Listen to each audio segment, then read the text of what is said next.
دوستان عزیز، در اینجا ما خزر و روغن گاو رو در روی دیگ گذاشته آب میکنیم. پس از آن آرد ilova میکنیم، کم کم البته هم میکوبیم.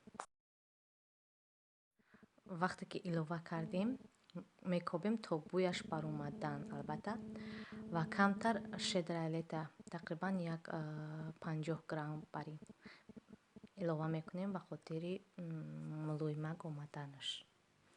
بعد او در ظرف سیردار کرسان هم میشود گرفته با یوری قاشق میکوبیم. از سببی که من بلندر نداشتم با قاشق این کار رو انجام دادم. در اینجا حولای سفیده که ما تیار شد خیلی و خیلی با لذت است.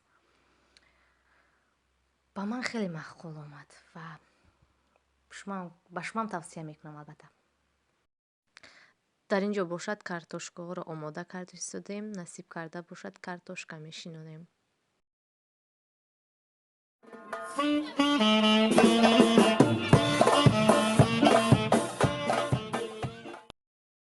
دیروز که کمتر بیمار بودم و صدایم خسته بود، شکر خداوند امروز خیلی و خیلی خوب شدم. از یک و یک شما دوستان عزیز تشکر میگویم برای کامنتاری هایتان، برای لایک هایتان، برای دستگیری هایتان. خداوند از همه شما راضی باشد. امیدوارم که در جاده زندگی شما هم موفق میشوید.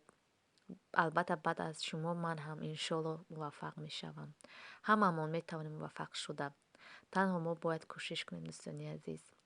بعدا دوستان عزیز، من این کانال رو به خاطر چی شدم؟ به خاطر که میخوام کمتر باشد درآمد یابم، به خاطر خود و فرزندم.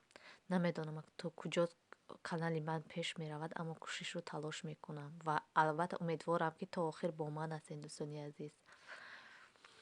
خب در همین جا نوار امروزه ما دوستان عزیز و ارجمندی من به پایان میرسد. تا نوارهای دیگر در پناه خدا باشید و مرا فراموش نکنید. خیر.